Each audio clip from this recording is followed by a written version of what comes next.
All right, we got 1, 2, 3, 4, 5, 6, 7 adults. There you go. It's recording it. All right, hello everyone. My name is Isaac Bostwick, and welcome to my presentation, The Squad Ambush in You. Today I'm going to teach you how to perform an ambush using a squad size element, implementing infantry tactics as defined in the SOPs in the United States military. So just a couple things I want to go over real quick. For this course, I'm going to be using a couple of different references. We're going to be referencing FM3-90-1, that's offense and defense. It was updated in 2001, and it's written by, obviously, the Department of the Army. We're going to be using SH21-76, that's the Ranger Handbook, that was updated in 2011. That was written by the Army Infantry School. And then lastly, ATP 3-21.8, that's Infantry Platoon and Squad Tactics. That was updated in 2016 and written by the Department of the Army as well. My last reference is going to be myself. During my time in the military, I was in a sniper section, and then upon promotion, I was a squad leader for a heavy weapons team. That whole time, I was in a reconnaissance company, and we specialized in guerrilla warfare, insurgency, counterinsurgency, reconnaissance, surveillance, and target acquisition. And I was a senior scout for that company, so my job was to advise incoming leadership, basically give them a crash course in how to do reconnaissance, because a lot of those leaders coming into the company, it would be their first time in an actual reconnaissance element. So I was a senior advisor in that way. So I'm what's known as a subject matter expert, and not to toot my own horn, but I'm very qualified to teach this course.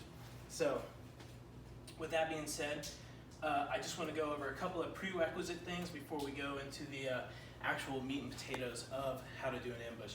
So the first thing is, why is this happening? So why do we perform an ambush?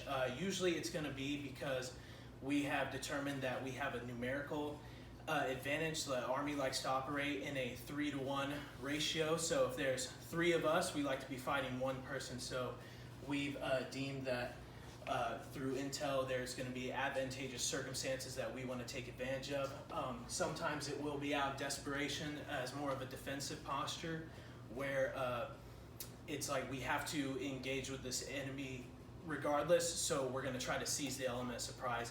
And then thirdly, for you guys here today, it's going to be the apocalypse. If there's ever time of martial law or anything like that, hopefully you guys never have to use this information, but you know, it could be invaluable to you guys one day, you know, hopefully not. So with that out of the way, let's talk about the actual elements of the ambush. So a squad size ambush is going to utilize 1 squad. That's going to be about bare bones 10 people. You're going to have your squad leader and then 2 fire teams. Each fire team is going to have your fire team leader, your rifleman, your automatic rifleman, which is going to be your LMG or your machine gunner, emphasis on the light part, and your grenadier. And so it's going to be 2 teams like that. And it's going to be broken up into 3 elements called ASS. You're going to have your assault, your support, and your security. So starting with the most important, your security element is going to be your rifleman and a radio from each squad. Your support element is going to be a fire team leader, your automatic rifleman, and your grenadier. And then your assault element is going to be your B fire team leader, his automatic rifleman, and his grenadier. So with that stuff out of the way, let's talk about the actual emplacement and execution. So as far as emplacement goes, one thing we always like to say with ambushes is you do them ass backwards. How we just said, assault, security, and your support, assault, support, and security, you're going to start ass backwards. So with your security, because establishing security in any military movement or any military operation is always the most important thing. So it's important that we start with security. So here on this whiteboard, I've kind of started to draw one out, and this is exactly how we would teach this class in real life on a whiteboard and everything. I wouldn't even get the luxury of the slideshow most of the time. So let's say we're a squad size element, we're moving through the woods, and we've gotten intel that there's going to be some kind of enemy element that we think we have the advantage on approaching us.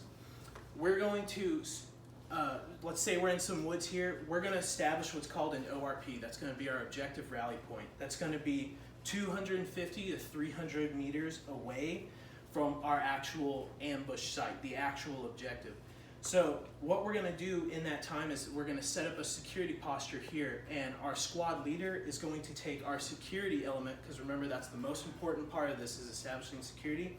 He's going to take those 2 riflemen and their radios, and he's going to foxtail them up here, and he's going to place them in strategic positions along this road.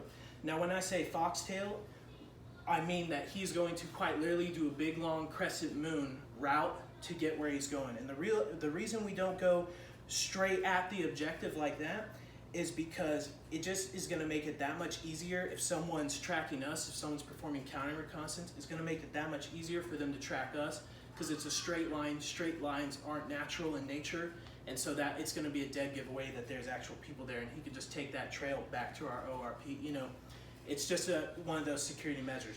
So our squad leader is going to take that security element. He's going to perform a leader's recon. He's going to see that, okay, we got a nice bend in this road. This is where we're going to perform this engagement. And the reason he's going to pick this curve in the road is because when you're on a road, if it's a straight road and then there's a turn, it blocks visibility. So this is just going to make it harder for any supporting enemy elements to see anything we're doing here in our kill zone. So he's established our kill zone, and he's placed our security here and here at the straights of the road, so they have the advantage of being able to see down the road. These guys are going to perform as our eyes and ears and our lookout, and they're going to notify the squad leader and other members of the team of anything approaching or anything going down. Then he's going to come back the different direction from when he came, and he's going to grab the next element, which is going to be our support team. He's going to place them here. They are going to be positioned with all their fire zones into the kill zone, which is this, like I said, that bend right there in the road. And then he's going to come back, and he's going to grab, taking one of these 2 routes again, and he's going to report that beforehand which way he's approaching, and he's going to come back and he's going to grab the assault team. Now while he's grabbing the assault team, the support team leader, someone with experience, is going to take a claymore or some type of high explosive device, assuming we have that at our disposal. For this example we are. He's going to take a claymore, and he's going to place that facing in towards the kill zone, and that's going to be relevant here in a minute. So our squad leader comes back, he grabs our assault team, and he comes back, and then he's going to place them there so they're kind of pinching the objective, you know, and they have overlapping fields of fire. And then from there, it's going to be a waiting game until they actually get here. So let's talk about that next, execution. So we've placed everyone, we're ready to go. We hear one of our security elements radios up that they have, you know, eyes on enemy, they're approaching. Now, we're going to wait for our squad leader to initiate the ambush, and he's going to wait for that entire element to be within the kill zone. And the reason our squad leader is going to implement the ambush or initiate it is because he's the most experienced guy on the team, and he's just got the know-how, and I mean, he's the squad leader, so he's calling the shots. And the things, when he initiates the ambush, he is going to trigger that high explosive device, that claymore, because when you initiate an ambush, you always want to choose your most casualty producing weapon, because you want to maximize your element of surprise to do the most damage, get the most kills. And claymores, unlike in video games, are very grisly, and they are extremely powerful in real life. And things he's not going to, in the event that he didn't have a claymore, he would initiate with his rifle. He would never, because a lot of people say, well, most casually producing weapon, why wouldn't he use like a machine gun or a grenade? And that's because with a grenade, you have to throw them, and they're timed, and so you give away your element of surprise as you're baseball lobbing this grenade through bushes or whatever, and then it lands. People have time to see it bounce, they have time to take cover. It could just not even go off, and you've lost your element of surprise now, and you're at a severe disadvantage. And not only on top of that, if you were to use a machine gun, machine guns have a tendency, if not loaded properly, to fire, they have a tendency to misfire, and the bolt will slap forward. but without shooting any rounds, so it will be extremely, it'll just give you away, and once again, you lose that element of surprise. So once again, he's going to initiate using that claymore. And then once he has initiated, that's going to tell everyone else on the support team to do what's called a mad minute. And that's for the next 60 seconds, they are going to coordinatedly dump every round they can, as fast as they can, into that kill zone. They're going to fire as much as they can, but they're going to do it in a coordinated manner where everyone's not shooting at the same time, but someone is constantly shooting. And the reason for that is because you don't want everyone to shoot at the same time and then everyone to have to reload at the same time, because then there's going to be a lull in fire, and once again, you're going to lose fire superiority, you're going to lose your advantage. So it's a very coordinated event. So they're going to do that for about 60 seconds. At the end of that 60 seconds, they're going to, your squad leader is going to call for what's called shift fire. And he's going to put that out over the radio. A lot of times we'll have a whistle or some noise-making device to let people know, shift fire, shift fire. And what that's going to do is that's going to cue your assault team to start pushing into the objective. And so if your support team is firing into the kill zone up into this point, what they're going to start doing is they're going to start shifting their fire away from the assault team. So as the assault team is pushing in, your support team is shifting their fire away. Now, once they're far enough into the kill zone, he's going to say, lift fire, and he's going to call the same thing out. It's going to get relayed to everyone, and that's going to tell your support team to stop shooting. And it's going to be up to your assault team to now push through the objective. Now, as your assault team's pushing through the objective, what they're doing is they're going through and they're shooting anything they see that moves or they think might move at some point in time or did move at some point in time in its life. So they're going to shoot everything, and they're going to be kicking weapons away from any enemies on the ground to make sure that, in case they wake back up or whatever, we don't get shot in the back. And they're going to push through the objective like that until they hit their limit of advance, which is right here at the end of the objective. And then that's going to trigger what we call actions on the objective, which brings us to the next part.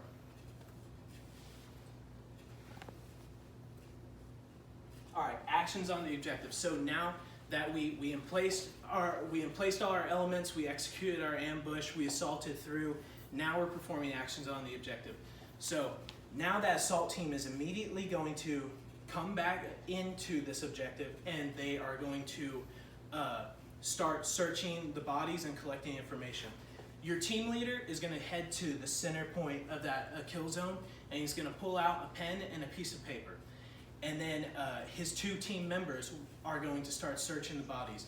One person is going to pull security on the body being searched, while the other person, actually does the clearing of the body. He's going to lay down on top of that dead body, and he's going to roll it over on top of himself. Now, the reason he's doing this while his battle buddy watches him is his battle buddy is checking to see if there's a grenade underneath that someone might have tried to booby trap themselves with. And the reason he's rolling that body on top of himself is because grenades blow up and out.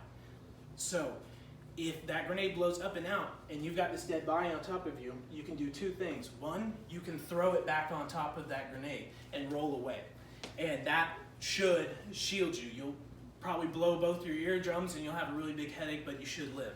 And the same thing, if you don't have time to do that, you've at least got a meat shield on top of you. So that's why that's done that way.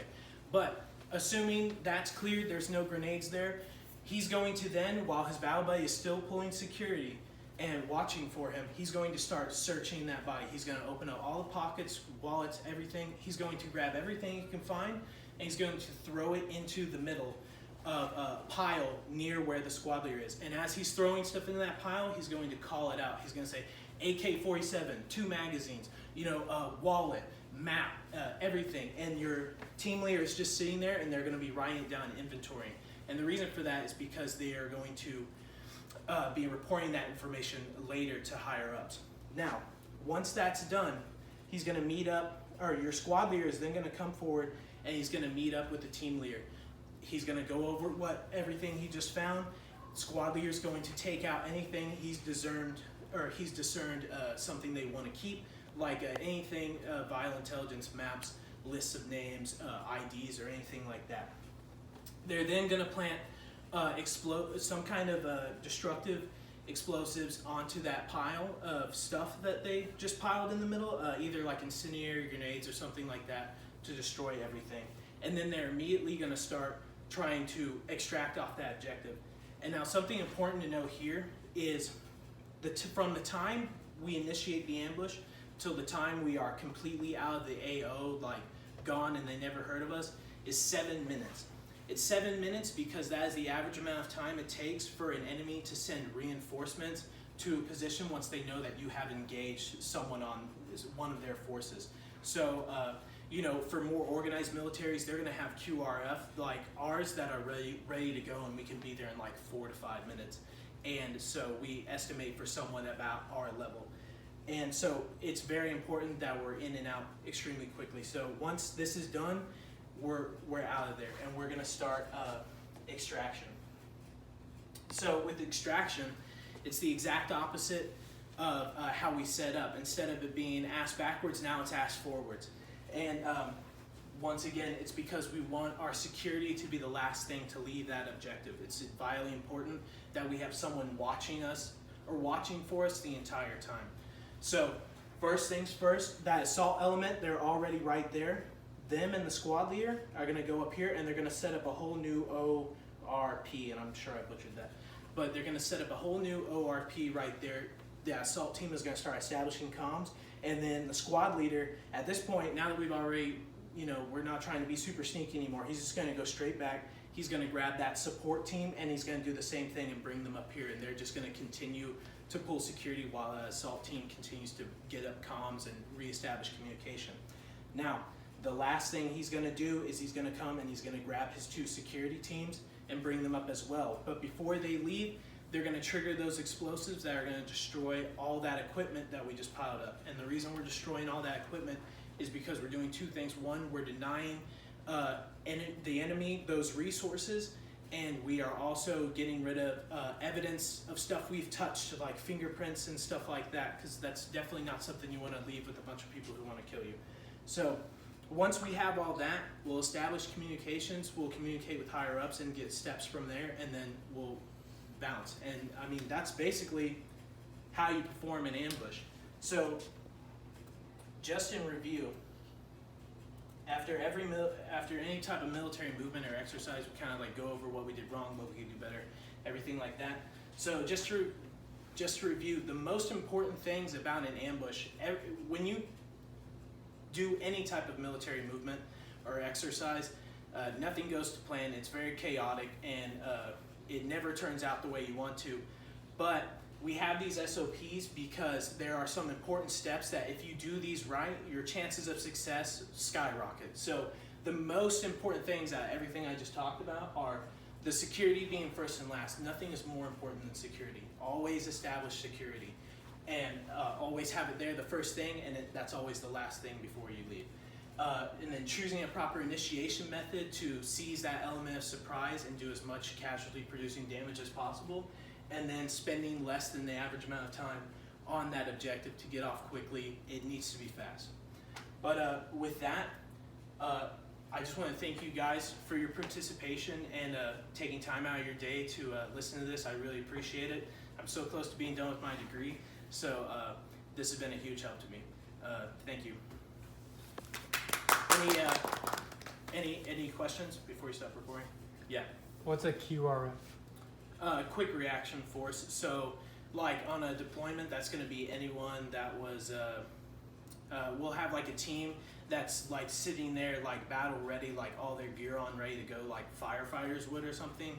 That, you know, if we get a message, they are literally like sitting on their truck, so all they have to do is turn it on and leave. That's one of those standard operating procedures to, once again, give us the most benefit. Any other questions?